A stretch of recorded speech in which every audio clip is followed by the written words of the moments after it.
seluruh jemaat GBI Suntermol dan GBI Raja Wali Selatan. Selamat datang di ibadah online hari ini. Kami berharap Bapak dan Ibu di dalam kondisi baik dan penuh damai sejahtera. Berikut kami akan sampaikan pengumuman untuk sepekan ke depan. Bagi Bapak dan Ibu yang rindu untuk menabur, Bapak dan Ibu dapat memberi pada nomor rekening yang tertera di layar. Yuk kita sama-sama belajar untuk memberi yang terbaik untuk Tuhan. Hai Generation of Change, jangan lupa ya untuk ikut ibadah setiap hari Minggu, premier jam 10:15 siang di YouTube GOC Teens. Buat kalian yang belum follow sosial media kami, yuk follow Instagram GOC @GOCTeens. Bagi Bapak dan Ibu yang membutuhkan doa, silahkan memberikan prayer request Bapak Ibu ke Saudari Yunita dan Saudara Anthony dengan nomor WA yang tertera di layar. Kami sangat senang untuk bisa membantu dan berdoa bagi saudara. Shalom Bapak Ibu dan Saudara yang dikasihi Tuhan.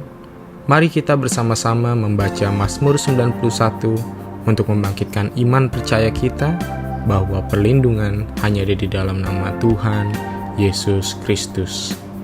Dalam lindungan Allah, orang yang duduk dalam lindungan yang maha tinggi dan bermalam dalam naungan yang maha kuasa akan berkata kepada Tuhan, tempat perlindunganku dan kubu pertahananku, Allahku yang kupercayai.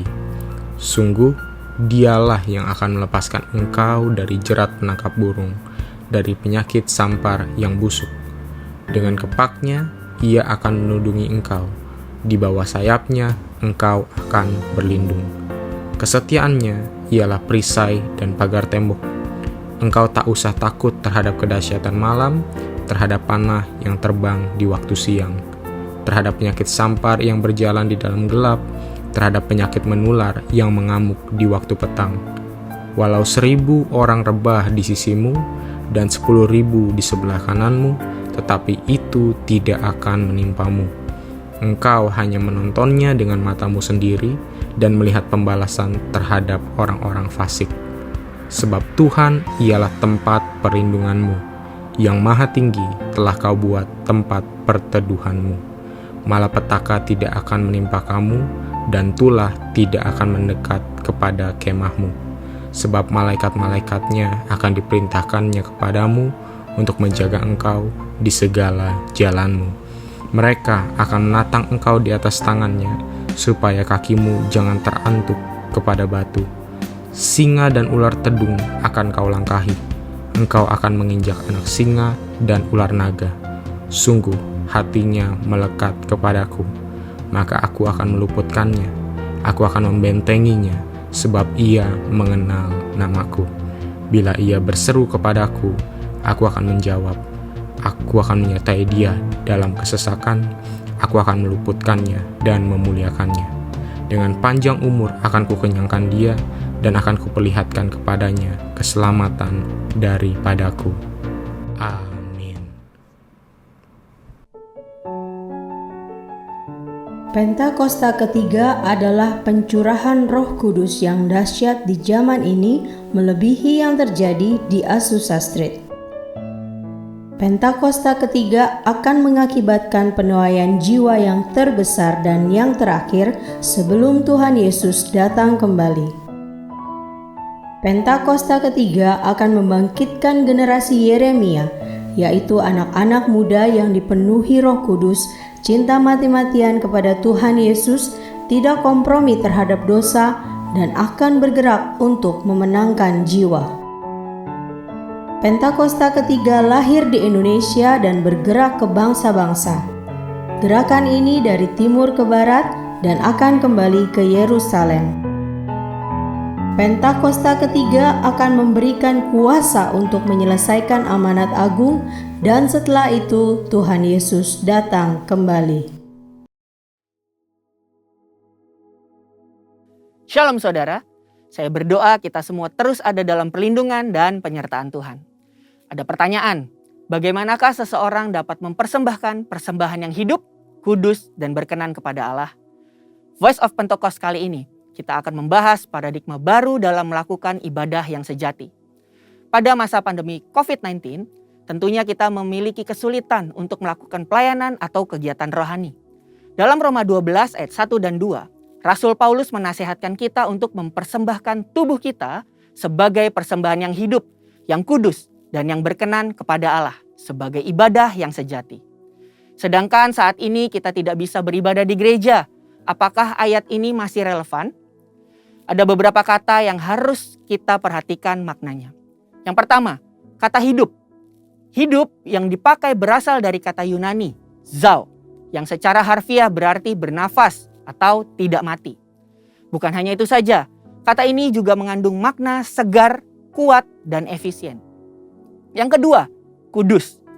Kata kudus yang dipakai di sini berasal dari kata Yunani, hagios, yang secara harfiah berarti sakral atau murni, tidak bercacat secara moral. Orang percaya yang dikuduskan artinya dipisahkan dan disiapkan untuk setiap pekerjaan yang mulia. Yang ketiga, berkenan kepada Allah. Kata berkenan yang dipakai di sini berasal dari kata Yunani, evarestos, yang secara harfiah berarti menyenangkan atau dapat diterima. Dari ketiga makna tersebut, kita dapat memahami bahwa mempersembahkan tubuh kepada Tuhan haruslah menggunakan seluruh potensi atau karunia yang terbaik yang kita miliki, disertai dengan pertobatan dari dosa, berjalan sesuai dengan kehendak Allah, bukan sesuai keinginan kita. Dengan melakukan itu semua, kita sedang melakukan ibadah yang sejati. Dalam konteks Perjanjian Lama, pemahaman persembahan sebelumnya selalu merujuk kepada hewan kurban. Dan hewan yang mau dipersembahkan haruslah tidak bercacat celah. Namun, karena Kristus telah mati bagi kita di atas kayu salib, maka Paulus menekankan bahwa tubuh kitalah yang menjadi persembahan itu sendiri. Artinya, dimanapun kita berada, kita sedang beribadah kepada Tuhan. Ada 3 cakupan di mana kita bisa melakukan ibadah yang sejati. Yang pertama, keluarga. Keluarga adalah persekutuan gereja dalam ukuran yang terkecil. Dalam keluarga ada peran sebagai orang tua, suami, istri, dan anak. Apapun peran yang sudah Tuhan tetapkan bagi kita harus kita jalani dengan sepenuh hati. Kehendak Allah di dalam keluarga kita dapat dilihat dari Efesus 5 ayat 22 sampai 28 dan Efesus 6 ayat 1 sampai 4. Sebagai pasangan suami istri harus menjaga kekudusan dengan setia pada pasangannya. Sebagai orang tua, mendidik anak dengan nilai-nilai firman Tuhan. Sebagai anak, kita bisa menghormati dan berbakti kepada orang tua kita. Yang kedua, lingkungan pekerjaan. Kita dipanggil tidak hanya untuk bekerja, tetapi harus menghasilkan buah. Dan lakukan suatu hal yang lebih dari yang diminta atau do extra miles. Seperti pimpinan yang selalu mendukung bawahannya untuk bekerja lebih produktif dan tidak lupa untuk memberikan apresiasi untuk setiap pekerjaan yang telah dikerjakan. Sedangkan kita yang bekerja dapat do extra miles dengan bertanggung jawab dan proaktif untuk melakukan pekerjaan dan memberikan hasil yang terbaik. Nasihat Rasul Paulus bahwa apapun yang kita perbuat dengan segenap hati seperti untuk Tuhan dan bukan untuk manusia. Pekerjaan dan ibadah adalah satu kesatuan. Melakukan yang terbaik dalam setiap aspek pekerjaan kita adalah wujud nyata dari ibadah kita kepada Tuhan. Yang ketiga, lingkungan sekitar. Manusia adalah makhluk sosial dan kita lahir di bangsa ini yang memiliki keberagaman. Dalam masa pandemi saat ini, pasti makin banyak orang yang merasakan imbasnya. Disinilah peran kita orang percaya untuk memperhatikan dan membantu kelangsungan hidup mereka. Amsal 19 ayat 17 menulis, siapa menaruh belas kasihan kepada orang yang lemah, memiutangi Tuhan yang akan membalas perbuatannya itu. Inilah saatnya kita menolong orang di sekitar kita yang mengalami kesusahan. Seperti apa yang dikatakan Ibrani 13 ayat yang ke-16. Dan janganlah kamu lupa berbuat baik dan memberi bantuan. Sebab korban-korban yang demikianlah yang berkenan kepada Allah. Sekarang, kita memahami bahwa kehadiran kita di dalam keluarga, lingkungan pekerjaan, dan lingkungan sekitar adalah wujud nyata dari paradigma baru dalam mempersembahkan tubuh sebagai persembahan yang hidup, kudus, dan berkenan kepada Allah di zaman ini. Jadi, yes, Roma 12 ayat 1-2 masih sangat relevan di zaman sekarang. Saudara dan saya dipanggil untuk menjadi persembahan yang hidup dimanapun Tuhan tempatkan kita. Ingatlah bahwa kita orang percaya yang akan menjadi perpanjangan tangan Tuhan untuk melakukan pekerjaan-pekerjaan yang ajaib. sehingga banyak orang mengenal Kristus melalui hidup kita. Saudara, untuk penjelasan lebih lengkapnya dari tim teologi kami, silakan buka link yang ada di atas atau scan QR Code yang tersedia. Salam integritas, Tuhan Yesus memberkati.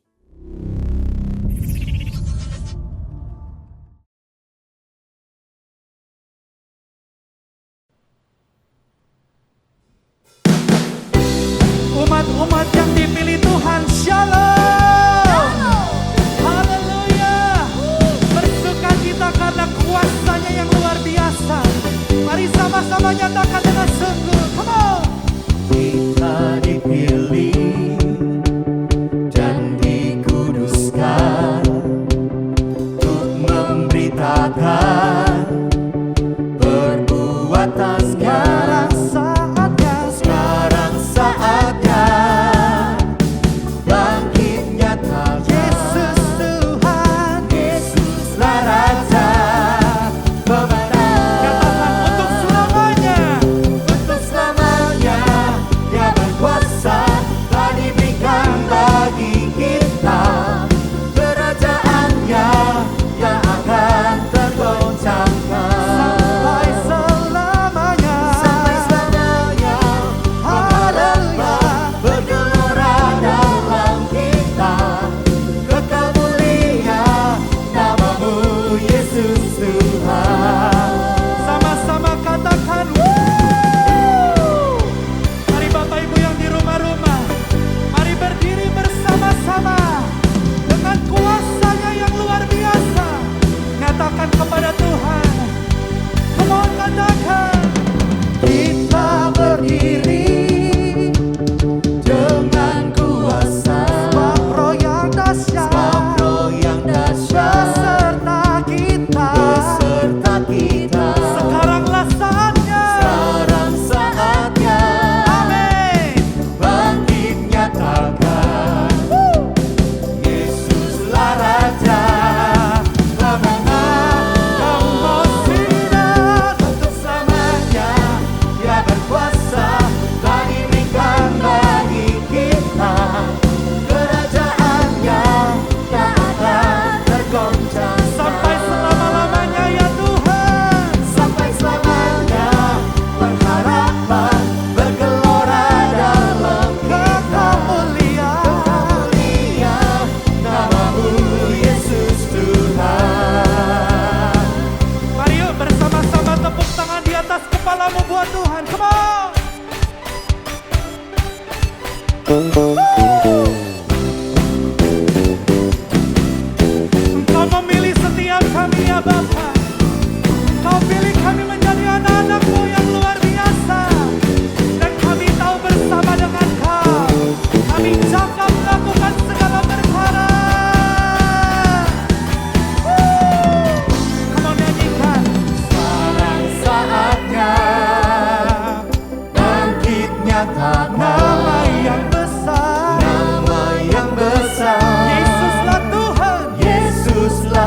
can reach the top.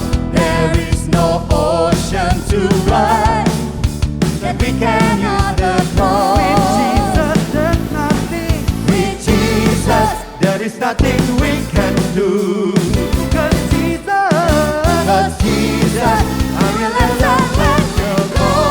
Mari melompat di rumah-rumahmu, nyatakan buat Tuhan.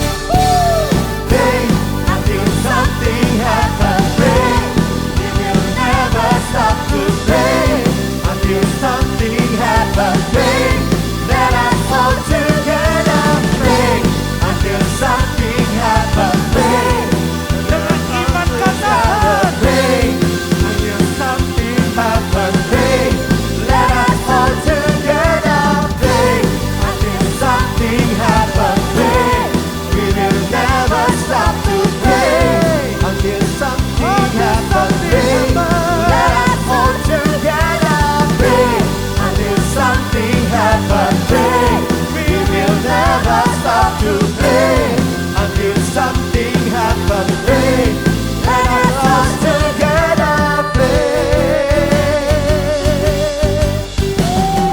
Ini doa kami di hadapan Tuhan. Kami mau terus berharap hanya kepada-Mu, ya Bapa.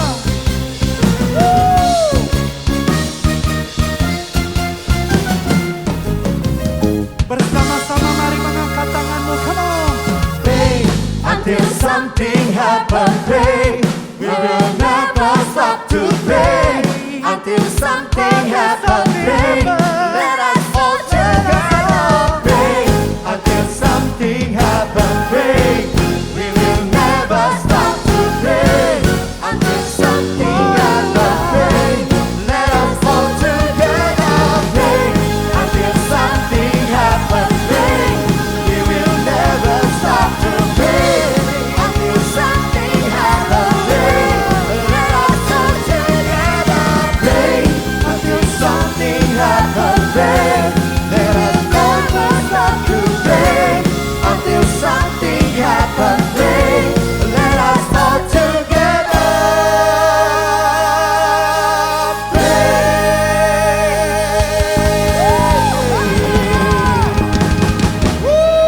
Tepuk tangan buat Yesus kita. Haleluya.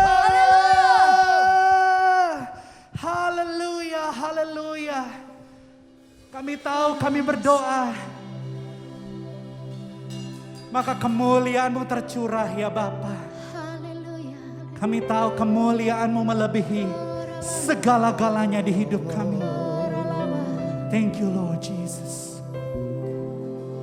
Haleluya, haleluya.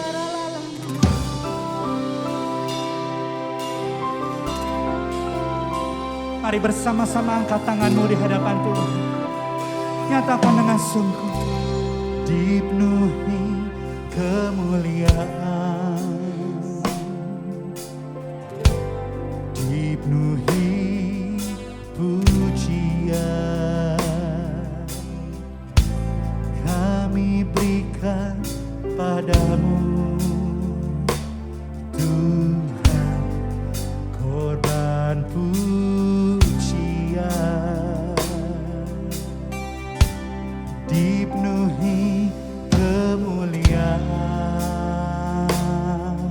oh, dipenuhi pujian, kami berikan padamu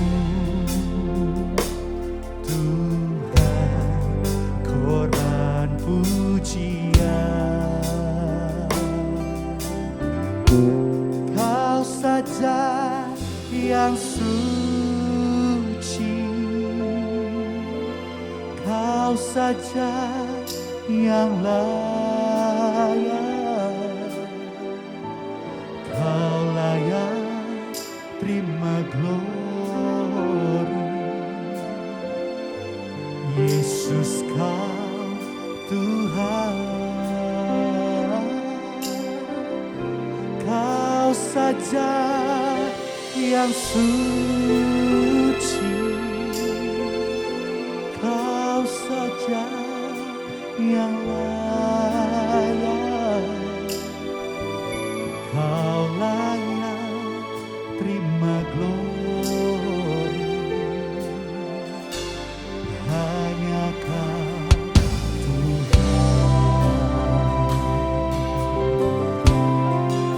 hatimu, mari nyatakan dengan sungguh.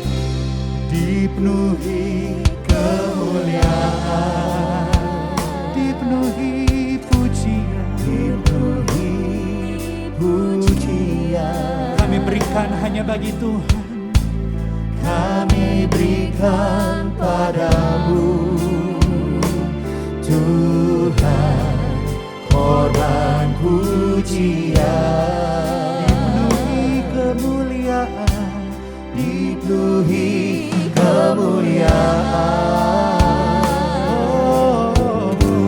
dipenuhi pujian. Kami berikan hanya bagi nama Tuhan. Amin. Kami berikan padamu Tuhan korban pujian. Mari angkat tangan, nyatakan hanya Kau yang suci, Kau saja yang layak, hanya Kau yang layak, Kau layak terima glory. Yesus namanya, Yesus Kau Tuhan, Kau saja yang layak, Kau saja yang suci, Kau saja yang layak. Kami beri glory bagi nama Tuhan. Kau layak terima glory. Yesus Kau Tuhan, Kau saja yang suci, Kau saja yang suci. Amin. Kau suci, Kau saja yang layak. Yes, Lord. Kau layak terima glory. Yesus Kau Tuhan, hanya Kau, Kau saja yang suci,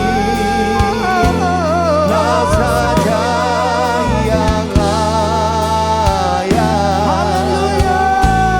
Kau layak terima glory. Yesus Kau Tuhan. Mari sembah Tuhan, mari sembah Dia. Berikan glory, berikan hormat hanya bagi nama-Mu, Yesus.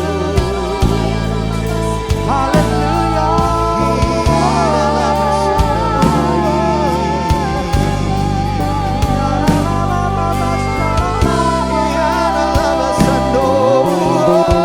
Mari Bapak Ibu Saudara sekalian yang di rumah-rumah, dimanapun saudara berada, mari menyembah Dia.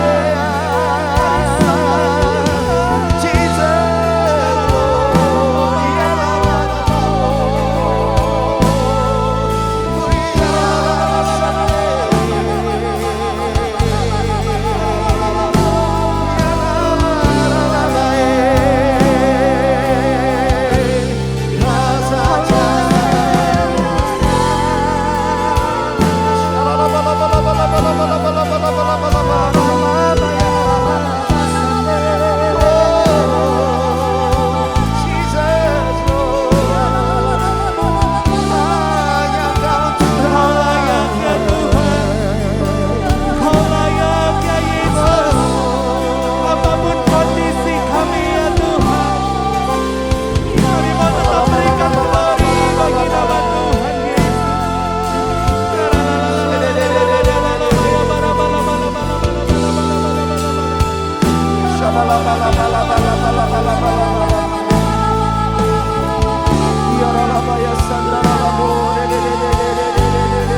Mari mengangkat tangan sekali lagi bersama-sama, nyatakan Kau yang suci, Kau saja yang suci, Kau saja yang layak, Kau layak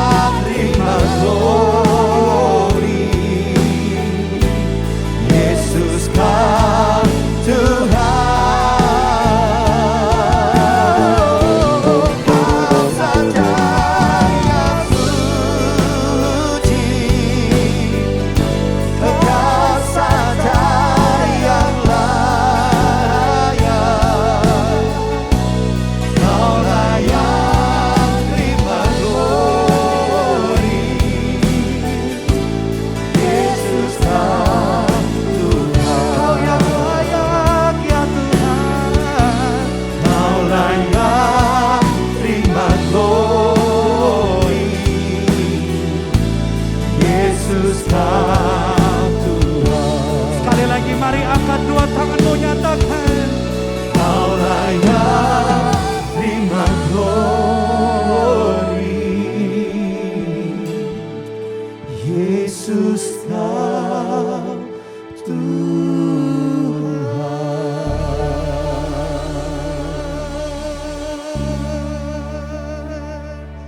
Haleluya.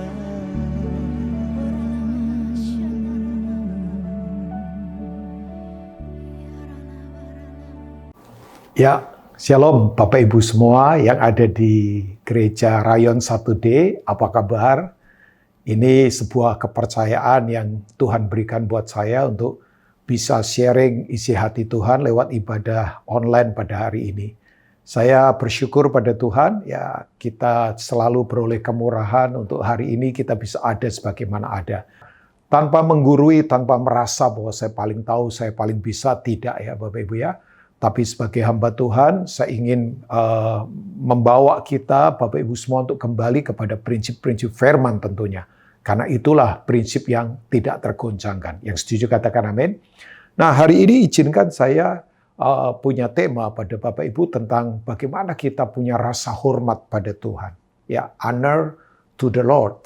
Kita punya respect pada Tuhan tentunya. Ya, ini penting sekali karena nanti saya akan bagikan buat Bapak Ibu semua bahwa memang Tuhan kita adalah Tuhan yang terhormat, ya. Our God is an honorable God, ya. Bahwa Tuhan kita adalah Tuhan yang terhormat. Nah, kalau kita membaca di Ibrani pasal 12, Bapak Ibu ya, Bapak Ibu nanti bisa membaca dari ayat pertama sampai ayat yang ke-29 tentunya. Tapi saya hanya akan membaca 2 ayat saja. Ya, hari-hari ini kitab Ibrani lagi banyak digenapi Bapak Ibu, terutama di pasal 12. Nah, secara teologi isi dari kitab Ibrani itu adalah for better life, untuk hidup yang lebih baik. Ya, jadi di dunia ini makin lama kita tidak akan makin baik. Ya, kondisi tidak akan makin baik, keamanan tidak akan makin baik, semua hal akan tidak makin baik. Tapi saya yakin hanya dalam Tuhanlah kita akan semakin baik. Jemaat Rayon 1D yang percaya katakan amin. Karakter kita makin baik, pengenalan kita akan Tuhan makin baik, kemudian apa? Pengorbanan kita akan makin baik. Ya itu tuh, hanya ada di dalam Tuhan. Memang terjadi perdebatan kan, bahwa orang berkata yang menulis kitab Ibrani Paulus, tapi ada juga yang berkata ini adalah anak-anak rohaninya Paulus atau yang disebut dengan kelompok Paulin. Ya, tapi kita tidak usah berdebat di sisi itu. Tapi kitab Ibrani ini yang saya tahu adalah penulisnya itu orang yang tahu tentang hukum Taurat, tentang pelayanan mezbah, karena menjelaskan secara detail ya. Makanya saya tadi katakan kitab Ibrani itu adalah for better life, untuk hidup yang lebih baik tentunya ya. Karena begini, ditulis di situ tentang darah yang lebih baik, yaitu darah Yesus sendiri.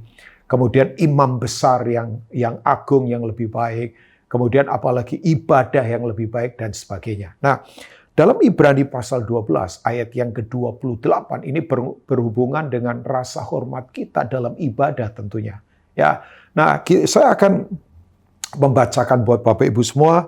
Ayat itu berkata begini. Ayat 28 dari Ibrani 12. Jadi, karena kita menerima kerajaan yang tidak tergoncangkan. Nah, marilah kita mengucap syukur dan beribadah kepada Allah menurut cara yang berkenan kepadanya dengan hormat dan takut. Itu muncul kata hormat dan takut, itu sepomai. Ya, itu bicara tentang karakter kerajaan sebetulnya. Penghormatan setinggi-tingginya pada Tuhan. Sebab Allah kita adalah api yang menghanguskan.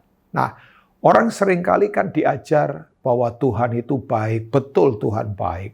Ya, Tuhan itu mengasihi, oh ya jelas Tuhan itu kasih. Tapi kita juga jangan lupa bahwa Tuhan itu adalah hakim. Tuhan itu raja. Tuhan itu bahkan dikatakan di kitab Ibrani itu api yang menghanguskan. Ya, di mana sesuatu yang tidak berkualitas itu pasti akan terbakar. Hidup yang tidak berkualitas, ibadah yang tidak berkualitas, ibadah yang tidak sungguh-sungguh pasti akan terbakar. Terbakar oleh kondisi, ya dihanguskan oleh keadaan, oleh kebutuhan, oleh tantangan. Nah, saya berdoa jemaat yang ada di Rayon 1D ini adalah jemaat-jemaat yang punya ibadah yang betul-betul kuat. Yang mau katakan amin. Nah memang sekarang ini kalau saya boleh berkata kan, bahwa pendekatan penyelenggaraan cara kita ibadah berubah. Ya kan? Berubah, semuanya berubah Bapak Ibu ya. Tapi saya katakan ada hal yang esensi yang harus terus kita bangun. Ya kita tahu kan bahwa sekarang bayangkan sampai saya berkata, ya bisa saja ya orang begitu tidak suka dengar khotbah seseorang, bisa pindahnya lewat jari tangan loh bayangkan. Karena memang platform pakai misalnya YouTube lah, atau platform yang lain misalnya ya. Nah orang bayangkan itu bisa berpindah lewat tangan saja, bisa pindah mau dengerin khotbah orang lain. Ya, tapi begini, ada hal-hal dalam hidup kita yang harus kita bangun untuk menghormati ibadah kita di hadapan Tuhan. Ya, sebab begini Bapak Ibu, ibadah itu punya kekuatan. Kalau Bapak Ibu membaca di 2 Timotius 3, itu kan dikatakan bahwa ibadah itu punya kekuatan. Ya, mereka memungkiri kekuatan ibadah. Itu kan berbicara tentang orang-orang dalam kondisi akhir zaman, memberontak, kemudian garang, tidak tahu berterima kasih, tidak peduli agama. Tapi ibadah itu punya kekuatan. Nah, saya nanti akan beri beberapa hal tentunya. Nah, saya dorong Bapak Ibu semua yang ada di jemaat Rayon 1D ini. Saya tahu sekarang cara kita beribadah ya mungkin sekarang ini masih lewat online, ya online service. Saya nggak tahu nanti jemaat ini akan offline kapan ya. Tapi mari kita tetap latih ibadah yang sungguh-sungguh di hadapan Tuhan. Ibadah yang sungguh-sungguh menyerahkan yang terbaik buat Tuhan. Karena memang Tuhan itu layak untuk terima yang terbaik. Yang percaya katakan amin. Nah, kata ibadah itu kalau Bapak Ibu belajar bahasa aslinya itu kan ada beberapa kata. Ya, misal ibadah yang disebut dengan ibadah liturgi. Ya biasanya kan ada di gedung gereja, kemudian ada itu kan ada urutannya ya, ada nyanyian doa pembukaan, nyanyian syukur, dengar khotbah, dan kemudian doa berkat. Nah itu ibadah yang disebut dengan latreo, itu ibadah liturgi. Nah, memang sekarang ini belum bisa dikerjakan karena memang kondisi kan. Ya, tapi saya lihat beberapa tempat sekarang sudah mulai pelan-pelan lakukan itu. Tapi ada ibadah yang kedua namanya treskea. Nah, itu ada di kitab kalau nggak salah Yakobus pasal pertama ayat 27. Yaitu mengunjungi janda-janda miskin dalam kesusahan mereka dan anak-anak yatim piatu. Ini ibadah yang sebetulnya lebih memperhatikan orang-orang yang termarginalisasi ya. Orang-orang yang terpinggirkan yang membutuhkan pertolongan. Itu ibadah. Itu ya bahasa lainnya itu seperti kayak memberi bantuan ya secara makanan kah, pendidikan kah dan sebagainya ya Bapak Ibu. Tapi ada ibadah yang ketiga. Nah, ini yang sering ditulis di Alkitab Perjanjian Baru namanya Eusebia. Nah, Eusebia ini adalah ibadah di mana kita mengalami keserupaan dengan karakter Kristus. Makanya kalau orang pikir bahwa ibadah itu hal biasa, enggak Bapak Ibu. Ya, mungkin ya. Udahlah, santai-santai saja. Wong ibadah pakai online kok. Ya, tapi kan kita harus tahu begini, Tuhan itu melihat hati kita. Bahkan Tuhan itu kan melihatnya sesuatu yang mungkin orang lain tidak lihat. Tapi Tuhan melihat, Bapak Ibu. Oh iya. Makanya saya belajar dalam hidup ini. Bahwa saya melayani, misalnya seperti ini, dipercaya melayani oleh GBI Rayon 1D. Ya, dalam hal ini, Pastor Kiki yang minta saya, ya sekali lagi ini sebuah kepercayaan, saya akan melayani dengan segenap hati. Saya punya persiapan, saya berdoa, Tuhan, apa yang Engkau mau sampaikan buat jemaat ini? Ya, karena saya tahu begini, ibadah itu punya kekuatan yang luar biasa, Bapak. Ibadah itu punya kekuatan untuk mengubah kehidupan kita. Ya, makanya saya punya prinsip dalam hidup. Kalau Bapak Ibu itu mau jadi orang yang maksimal, ya, kalau saya katakan maksimal, bukan sekedar ngomong soal hanya uang banyak, bukan itu. Kan banyak orang kaya belum tentu maksimal. Ya, tapi kalau kita mau maksimal dalam kehidupan, kita itu harus selalu punya prinsip ini. Jadilah orang yang benar, ada di waktu yang benar, ada di tempat yang benar, mengerjakan hal yang benar. Nah, semua itu hanya didapat waktu kita berjumpa dengan ibadah kita di hadapan Tuhan. Ya, makanya pemazmur berkata kan dalam Mazmur pasal yang ke-84 kan, itu mazmurnya Bani Korah ya. Bapak Ibu, hafalah Mazmur 84 ayat 11. Korah itu artinya botak, gundul. Korah itu punya pelayanan kelihatannya sederhana, yaitu menjadi penjaga pintu bait Allah. Tapi itu kan pelayanan cutting edge itu ada di depan itu. Itu frontline ministry itu pelayanan ada di frontline itu di garis depan. Nah, Korah berkata begini, lebih baik 1 hari di pelataranmu daripada 1000 hari di kemah-kemah orang fasik. Artinya begini, 1 hari di dalam ibadah itu kualitasnya melebihi 1000 hari orang di tempat-tempat fasik. Jadi bayangkan 1:1000 kualitasnya jauh banget. Makanya orang yang ibadahnya kuat itu akan lain. Nah, saya mendorong Bapak Ibu tanpa menggurui tentunya ya. Yuk sungguh-sungguhlah dalam ibadah. Ya mungkin sekarang sekali lagi ya alatnya atau caranya kita masih memakai online. Tapi hormati ibadah dengan sungguh-sungguh. Ya biar kita itu nggak usah cari pujian manusia. Nggak perlulah misalnya sampai dikontrol-kontrol sama pemimpin. Oh ini gimana? Nggak perlu. Karena ini respect kita di hadapan Tuhan. Kan saya hari ini sharing tentang kita punya respect. Kita punya penghormatan. Honor to the Lord. Kita punya hormat pada Tuhan yang adalah api yang menghanguskan. Bayangkan. Wow, itu hal yang perlu kita sungguh-sungguh cermati jemaat ya. Nah, saya akan tarik beberapa hal penting ya. Bapak Ibu, sekali lagi ibadah itu punya kekuatan. Ya, makanya misalnya 1 Timotius 6 berkata, ibadah kalau disertai rasa cukup itu mendatangkan apa? Keuntungan besar. Keuntungan. Itu kata keuntungan atau bonafit. Itu berasal dari 2 kata kan. Ibraninya Ya'al, kalau Yunaninya agathos. Ya'al dan agathos itu same word itu. Ya, cuman itu bahasa Ibrani dan Yunani. Saya nggak sok-sokan ya Bapak Ibu. Karena saya pengen tahu saja apa sih ya keuntungan itu apa sih. Makanya yang merenungkan firman itu perjalanannya akan berhasil dan akan beruntung kan. Yosua 1 kan Bapak Ibu pasti hafal ayat itu ya. Yosua 1 ayat yang ke-8. Nah kata beruntung itu, Ya'al agathos itu nggak main-main Bapak Ibu. Jadi ibadah itu punya keuntungan. Ibadah itu punya kekuatan mengubahkan. Yang lemah jadi kuat. Yang percaya katakan amin. Yang sakit jadi sembuh. Yang percaya katakan amin. Sebab yang pertama, dalam ibadah itu tujuannya kan satu. Kita berjumpa dengan Tuhan. Face to face. Ya, kita berjumpa dengan Tuhan. Muka dengan muka. Jadi selama Bapak Ibu sekarang ini mengikuti online service misalnya. Karena memang keadaan ya. Tapi saya yakin dalam anugerah Tuhan segera nanti mungkin saya nggak tahu mungkin gereja ini akan segera akan onsite dengan prokes yang kuat dan sebagainya. Tapi kembali lagi bahwa ibadah itu adalah kita mengalami Tuhan loh bayangkan. Ya, ada satu prinsip yang dari dulu saya pegang. Prinsip ini berkata begini, penting atau tidaknya acara itu tergantung siapa yang hadir kan. Ya kan? Satu kali saya datang di sebuah acara pernikahan. Kok banyak aparat di situ? Ternyata ada VIP datang. Ya, saya nggak tahu. Cuman ada teman yang berkata, oh itu ada VIP datang. Oh iya. Wah, kan jadi acaranya jadi kelihatan penting sekali. Ya ini contoh saja Bapak. Nggak harus begitulah. Tapi maksudnya begini, betul kan? Makanya kalau misalnya ya orang tua suka hadir di acaranya anak-anak, penerimaan rapot lah atau penerimaan apa ya hasil ujian ya penerimaan rapot ya kemudian lagi mereka tampil sesuatu di acara Christmas atau acara Paskah gitu ya waktu kita hadir kan mereka menganggap penting saya ini karena papa mama saya hadir. Nah dalam ibadah bayangkan yang hadir itu raja segala raja. Yang setuju katakan amin Bapak Ibu ya. Bahwa yang hadir itu raja segala raja.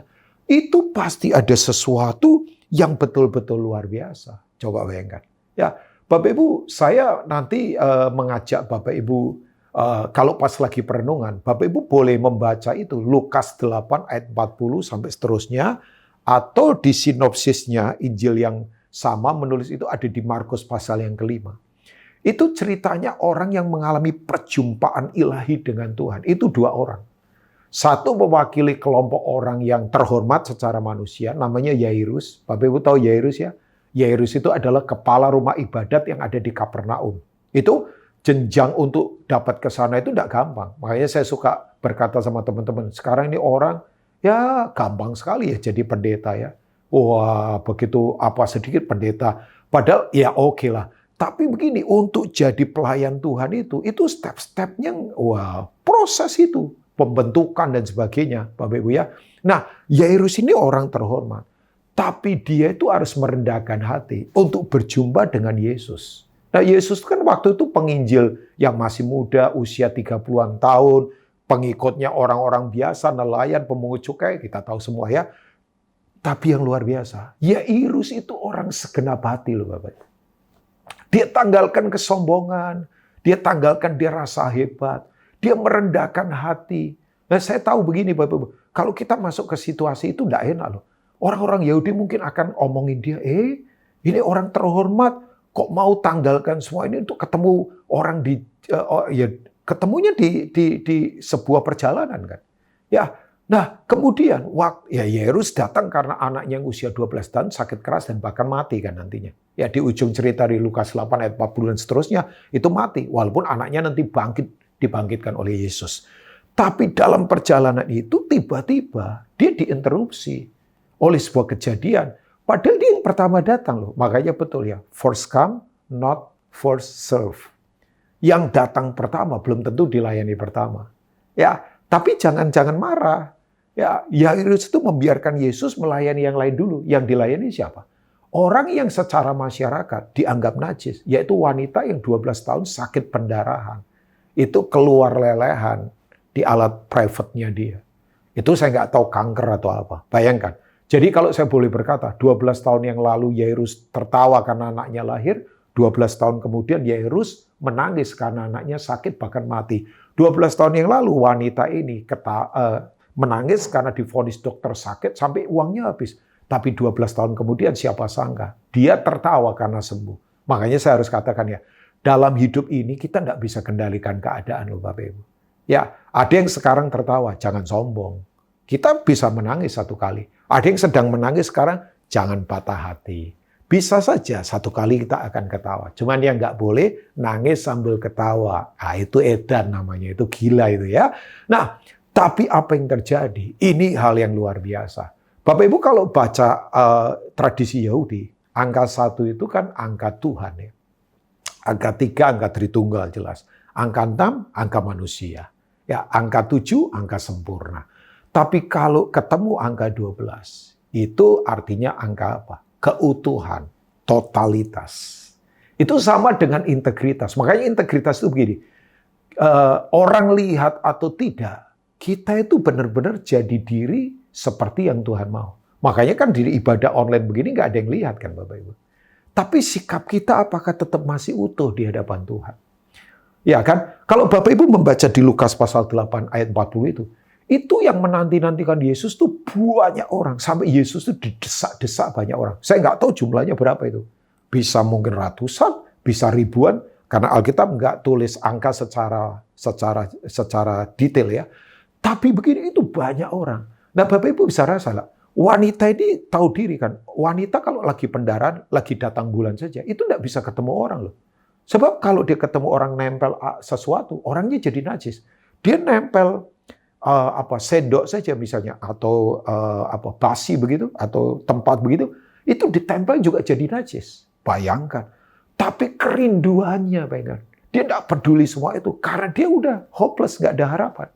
Jadi waktu dia jamah jubah-jubahnya. Nah, Bapak Ibu misalnya ya, Bapak Ibu di tengah kerumunan, wong kita ditoel orang ya lengan saja kadang bisa nggak kerasa loh. Karena kan kebentur-bentur orang. Tapi waktu kemudian jubah kan ujung jubah mana bisa kerasa. Tapi waktu dijamah, Yesus berhenti. Dan dia tanya, Petrus, siapa yang menjamah aku? Petrus logika banget jawabannya. Tuhan, orang banyak menjamah engkau. Tapi Tuhan ngomong, enggak Petrus. Ada kuasa keluar dari dalamku. Kita tahu wanita ini sembuh. Nah Bapak Ibu bayangkan, dua orang ini sekali lagi ya, mewakili orang-orang yang secara prestisius luar biasa, tapi juga orang-orang yang terbuang, yang sakit. Itu mengalami perjumpaan ilahi dengan Tuhan. Dan dua-duanya mengalami mujizat. Ya, Yairus anaknya kemudian hidup kembali, dibangkitkan oleh Yesus dari antara orang mati. Kemudian wanita ini pun disembuhkan oleh Tuhan. Bahkan Tuhan kasih reward luar biasa. Hai anakku, coba bayangkan. Dipanggil anak sama dia. Ya, anak itu kan punya akses warisan dari bapaknya. Imanmu telah menyelamatkan kau.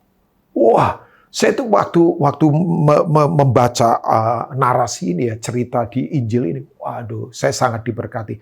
Maksud saya begini, Bapak Ibu, yuk ibadahlah dengan totalitas. Dilihat orang atau tidak dilihat orang, kita punya hati yang totalitas di hadapan Tuhan. Tidak perlu cari pujian dari manusia. Karena Tuhan itu lihat, kan tadi sudah katakan, banyak orang bisa ada di kebaktian yang sama, tepuk tangan pada tempo yang sama, nari waktu pujian di tempo yang sama, dengar khotbah yang sama. Tapi kenapa hanya orang-orang yang punya totalitas yang dilawan? Karena Tuhan lihat itu.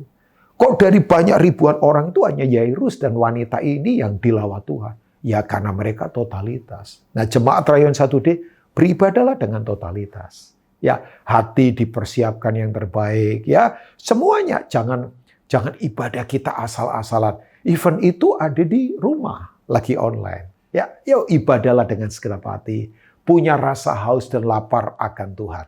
Nah, yang kedua, kenapa kita harus punya respect dalam ibadah kita? Ya, sebab yang kedua begini. Bapak Ibu, di mana ada kehormatan, di situ tuh selalu ada kemuliaan. Yang percaya katakan amin. Jadi kata honor and glory itu selalu terkait. Oke, saya akan baca Mazmur pasal 8 ayat yang ke-5. Ini Tuhan itu memahkotai kita. Kata mahkota itu berarti istilah kerajaan kan. Kita tinggal dalam kerajaan yang tidak tergoncangkan. Ibrani 12 yang kita tadi baca. Yang percaya katakan amin. Goncang saja enggak, apalagi ambruk. Bayangkan. Jadi kalau sekarang digoncangkan di mana-mana enggak apa-apa. Kan kita tinggal di kerajaan yang tidak tergoncangkan. Ya, tapi kita harus tahu Tuhan kita api yang menghanguskan. Kita tidak bisa main-main dalam kehidupan. Nah, Mazmur pasal yang ke-8, kita lihat ayat yang ke-5 ya, Bapak Ibu bisa baca. Mungkin nanti di multimedia akan tampilkan di screen, ya. Tapi Bapak Ibu boleh baca di Alkitab Bapak Ibu ya. Mazmur pasal 8. Nah, saya akan bacakan buat Bapak Ibu ayat yang ke-5 sampai ayat yang ke-6. Apakah manusia sehingga engkau mengingatnya? Kita ini siapa sih? Debu. Kok Tuhan itu mengingat kita? Apakah anak manusia sehingga engkau mengindahkannya? Ini kan sindiran satir begitu. Ya, seperti siapa sih Rubin Ong? Ya, biasa saja dia. Fasilitasnya nggak ada, sederhana. Tapi kemudian Tuhan berkata begini, namun engkau telah membuatnya. Di sini kita ini hampir sama seperti Allah. Ya, not equal ya Bapak Ibu, not equalness ya, but likeness. Kita ini mirip seperti ya. Dan telah memahkotainya dengan apa? Kemuliaan dan hormat. Jadi Tuhan itu taruh kehormatan di dalam kita untuk kita hidup dalam kehormatan untuk menghormati Tuhan. Sebab gini, di mana ada respect, di situ itu selalu ada kemuliaan. Ya, yang mau katakan amin. Bapak Ibu, kata glory of God, kemuliaan Tuhan. Orang Tuhan itu kalau ketemu orang yang hormat pada dia, itu pasti orang itu akan mengalami the glory of God. Saya mau banget. Makanya doa abdi Tuhan Musa dalam Keluaran 33. Dia berkata, tunjukkan kepadaku kemuliaan-Mu. Show your glory, Lord. Tunjukkan kemuliaan-Mu ya Tuhan. Karena kemuliaan itu berasal dari kata asli namanya kabod, bahasa Ibrani. Doksa, bahasa Yunani. Kabod doksa itu artinya God quality, kualitasnya Tuhan. Bayangkan. Bapak Ibu, jadi ternyata kalau kita itu respect dalam ibadah, kita itu akan hidup dalam kemuliaan. Nah sayang sih ya, orang suka ukur kemuliaan hanya dari perasaan. Wah merinding saya karena dipenuhi kemuliaan Tuhan. Ya bolehlah. Wah saya rasa lega. Ya bolehlah. Tapi lebih dari itu, sebab begini, kata kualitas itu berarti itu sesuatu yang besar, hebat. Bapak Ibu, ciri barang yang harganya mahal itu karena berkualitas. Ya, saya tidak mengajak saudara mesti harus beli barang mahal, enggak, bukan itu. Ya, ini contoh saja kok. Tapi memang betul barang kalau berkualitas itu pasti mahal. Dan yang berikutnya lagi, yang enggak main-main, barang itu kalau berkualitas pasti punya daya tahan. Ada endurance begitu ya. the strong durability itu ada pada sesuatu yang berkualitas. Oh iya dong, hari-hari begini kalau hidup tidak berkualitas, waduh Bapak Ibu, kalau tidak punya daya tahan Bapak Ibu, wah serangannya luar biasa. Kita mesti punya daya tahan dalam kehidupan ya. Jangan jadi Kristen yang nggak punya daya tahan. Makanya betul kan, kita berkata dalam Yesaya pasal yang ke-40 ayat 30 sampai 31. Ya, itu kan anomali banget. Orang-orang muda menjadi letih dan lesu, taruna-taruna jatuh tersandung. Coba bayangkan. Usia-usia yang kuat-kuat pada tumbang semua. Makanya dunia kita ini anomali ya. Banyak yang muda-muda ternyata pada nggak kuat. Banyak orang pintar ternyata nggak bijaksana. Banyak orang bisa pergi ke bulan tapi tidak bisa balik ke rumah karena hubungannya rusak. Itu kan anomali banget ya Bapak Ibu. Nah, tetapi orang-orang yang menanti-nantikan Tuhan, let's go and let's God. Ya, itu mendapat kekuatan yang baru. Yang mau jemaat Rayon 1D katakan amin. Mereka seumpama Raja Wali yang terbang tinggi dengan sayapnya. Mereka berlari dan tidak menjadi lesu. Mereka berjalan dan tidak menjadi apa? Lelah. Ya, luar biasa loh. Terbang tapi tidak menjadi lesu. Berlari tidak menjadi lelah. Ya, berjalan tidak menjadi penat. Jadi begini Bapak Ibu, ada waktunya kita terbang, ada waktunya kita berlari, ada waktunya kita jalan. Tapi yang penting tetap bergerak. Makanya saya katakan, yang sekarang lagi terbang, nggak usah meremehkan yang lagi lari. Yang lagi lari, jangan meremehkan yang lagi jalan. Yang lagi jalan, nggak usah iri sama yang lagi berlari. Yang lagi berlari, tidak usah iri pada yang lagi terbang. Jadi mau terbang, mau berlari, mau berjalan. Yang penting kita tetap bergerak. Nah itu semua karena kita punya kualitas Tuhan. Yang mau katakan amin. Jadi begini Bapak Ibu semua. Nah, untuk kita punya kualitas, ya harus mau yang namanya disiplin. Iya dong, coba. Waktu Olimpiade kemarin saya bersyukur ya, Indonesia pertahankan tradisi emas di bidang olahraga bulu tangkis. Ganda putri maaf ya. Sesuatu yang mengejutkan. Nggak diunggulkan, malah dapat emas. Tapi kan saya tahu orang hanya lihat, waktu juara dapat bonus banyak miliaran. Wah, seneng. Tapi kan disiplin waktu latihannya itu. Nah sekarang kata disiplin ini langka sih ya. Orang seenak-enaknya. Gak bisa Bapak Ibu. Ibadah gak bisa seenak-enaknya. Nah kata disiplin itu berasal dari kata asli namanya baideo. Itu yang Alkitab katakan. Rotanlah anakmu supaya engkau menyelamatkan nyawanya. Jadi disiplin. Makanya betul. Orang itu kalau punya disiplin. Itu beda memang. Saya sering katakan ya. Tidak perlu didisiplin dari luar, kalau orang punya disiplin dari dalam. Nah, orang kalau tidak mau didisiplin, nah saya ingatkan, disiplin itu bagian dari kasih. Jadi kalau Bapak Ibu ditegur, punya hati yang teachable, gampang diajar. Ya, saya itu mau seperti Daud. Daud itu orang yang gampang diajar. Kalau Tuhan tegur, dia selalu rendah hati. Oh iya, lututnya itu gampang ditekuk begitu, nggak kaku. Ya, orang kalau sombong itu kan lututnya kaku. Makanya kalau nekuk segini bisa patah. Ya patah Bapak Ibu ya. Tapi Daud itu gampang bertelut. Rendah hati, hancur hati. Ya. Nah Bapak Ibu saya katakan ini buat Bapak Ibu. Kalau orang tidak pernah didisiplin. Ya dia tidak akan punya kualitas. Contohnya Adonia. Di 1 Raja-Raja pasal pertama ayat 5-6. Waktu Daud tua.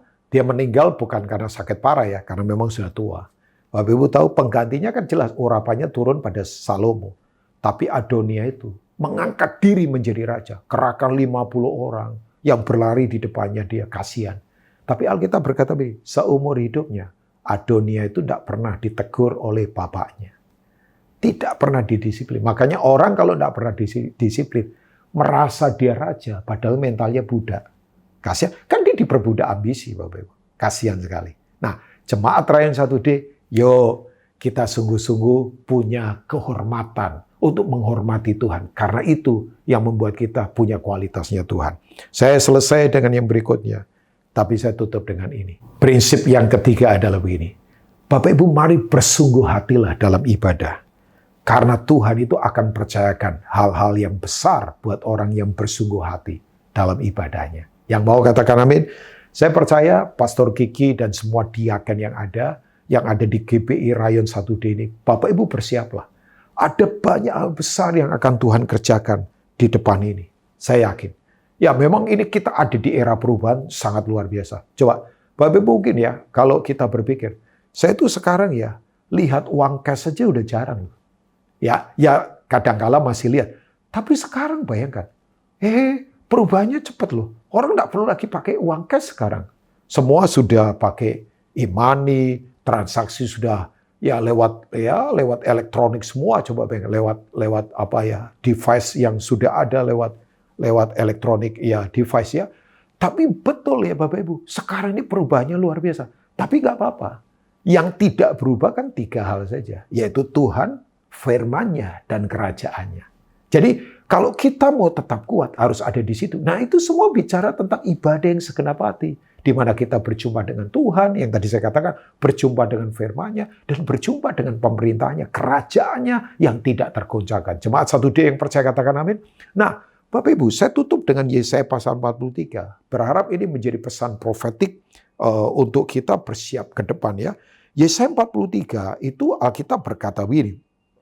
Ya, Bapak mulai ayat yang ke-18 sampai ayat yang ke-20. Saya akan selesai, setelah ini kita akan berdoa. Firman Tuhan, janganlah ingat-ingat hal-hal yang dahulu, dan janganlah perhatikan hal-hal yang dari zaman purbakala. Lihat, behold, perhatikan, look. Itu artinya perspektifmu memang harus kuat dalam ibadah. Makanya ibadahlah segenap hati. Karena waktu kita beribadah, ditegur, dikuatkan, mata rohani kita jadi makin terbuka, makin terang. Lihat, Alkitab berkata begini, aku tidak membuat sesuatu yang baru. Yang sekarang sudah tumbuh, belumkah kamu mengetahuinya? Ada sesuatu yang baru, tapi Tuhan sudah kasih tanda-tandanya, Bapak Ibu. Makanya kalau kita tidak peka dalam ibadah, kita susah memahami ini. Ya, ditegaskan lagi. Aku tidak membuat jalan di padang gurun dan sungai-sungai di padang belantara. Jemaat yang percaya katakan amin. Bayangkan, ada hal yang aneh tapi nyata dan Tuhan akan kerjakan. Buat rayon 1D, percayalah. Ada hal yang susah dilogikakan, tapi akan terjadi. Ya, binatang hutan akan memuliakan aku, serigala dan burung onta. Ya, Bapak Ibu bisa tafsirkan. Ini artinya begini, ada orang-orang yang tidak kita sangka, yang mungkin background-nya begitu hancur, jahat, akan datang kepada Tuhan. Ya, luar biasa sekarang ini, hari-hari ini ya. Nah, sebab aku telah membuat air memancar di padang gurun, dan sungai-sungai di padang belantara untuk memberi minum umat pilihanku. Bersiaplah, ada provision dari Tuhan yang tidak terbatas. Persediaannya. Sebab dia adalah Jehovah Jireh. Dia adalah our provider. Dia adalah penyedia buat hidup kita. Yang tak terbatas. Yang percaya katakan amin. Umat yang telah kubentuk bagiku akan memberitakan kemasyuranku. Jadi begini, inisiatifnya datang dari mana? Dari Tuhan. Tuhan kalau berinisiatif ada yang bisa menghentikan? Tidak ada. Dan Bapak Ibu bersiaplah. Nah cuman begini, untuk kita punya persiapan mengalami lawatan ini, ibadah kita harus begini, benar. Kita harus punya kirbat hati yang kuat. Ya, kita kan suka berkata Tuhan kirim anggur baru. Iya, tapi pertanyaannya, kirbatnya baru enggak? Nah, kirbat yang baru itu caranya bagaimana? Apakah Tuhan membuang kirbat yang lama? Tidak, Tuhan baik. Kirbat yang lama itu begini, pori-porinya kering, banyak terbuka, terus keras kan. Nah, caranya bagaimana? Ada 2 cara. Yang pertama harus dialiri pakai air yang mengalir, supaya lembut. Terus yang kedua, setelah itu dijemur sebentar, diolesi pakai minyak supaya lentur, fleksibel. Itu bicara hati. Makanya Bapak Ibu waktu lagi ibadah, segenap hatilah. Bapak Ibu lagi dibentuk firman, Bapak Ibu lagi diurapi dengan pengurapan yang tidak terbatas. Siapapun yang menyampaikan, terbukalah. Saya percaya Jemaat 1D kita bersiap untuk hal-hal baru yang akan Tuhan kerjakan ke depan. Terima kasih untuk kesempatan mau mendengarkan isi hati Tuhan ini. Tuhan selalu beserta kita. Izinkan saya berdoa buat Bapak Ibu semua. Mari buka hati dimanapun Bapak Ibu berada, apapun kondisi kita. Yuk sembah Tuhan bersama-sama. Karapataka sekete karapa. O karapataka sede karapa. Kandere kete karapalapa sokoto korakalapa. Secara khusus doakan buat umatmu yang ada di Jemaat 1D. Dan setiap orang yang mendengarkan isi hati Tuhan ini. Tuhan, kami bertobat. Kalau selama ini cara ibadah kami asal-asalan, kami tidak segenap hati, kami hanya mau cari perhatian dari manusia. Tapi hari ini ibadah kami mungkin lewat online, tapi kami akan punya respek yang setinggi-tingginya.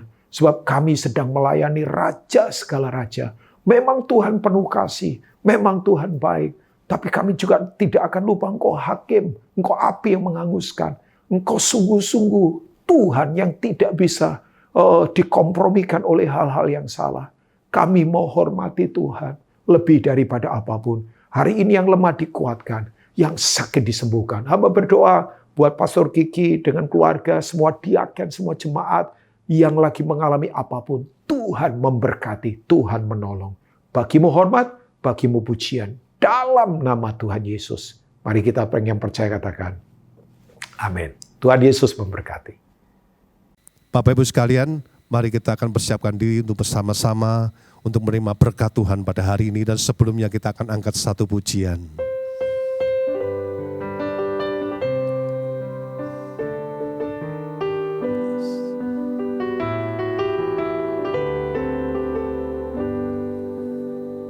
Ini aku Tuhan, utuslah aku sampai generasiku diselamatkan. Ini aku Tuhan, utuslah aku sampai generasiku diselamatkan. Kiranya Engkau memberkati aku berlimpah-limpah dan memperluas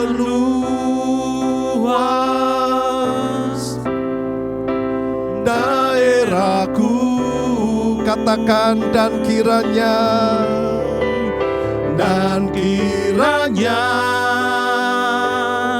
tanganmu menyertai aku dan melindungi aku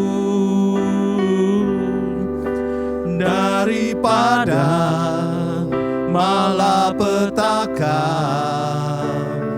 sehingga kesakitan tidak menimpa aku, sehingga kesakitan tidak menimpa aku. Engkau yang dikasihi Tuhan, mari angkatlah kedua tanganmu, arahkan hati dan pikiranmu kepada Dia Allah kita yang Maha Kuasa. Tuhan memberkati engkau dalam segala aktivitas dalam kehidupanmu. Ada keberhasilan menyertai setiap usaha pekerjaanmu. Tuhan memberkati engkau dalam kesehatan. Tuhan memberkati engkau dalam damai, sejahtera dan sukacita melimpah-limpah dalam hati pikiranmu. Terimalah berkat ini dari Bapa di surga melalui Anak yang tunggal Tuhan kita Yesus Kristus. Dan persekutuan yang manis dengan Allah Roh Kudus menyertai kehidupanmu mulai hari ini sampai selama-lamanya. Setiap kita yang percaya dan diberkati bersama-sama katakan, amin.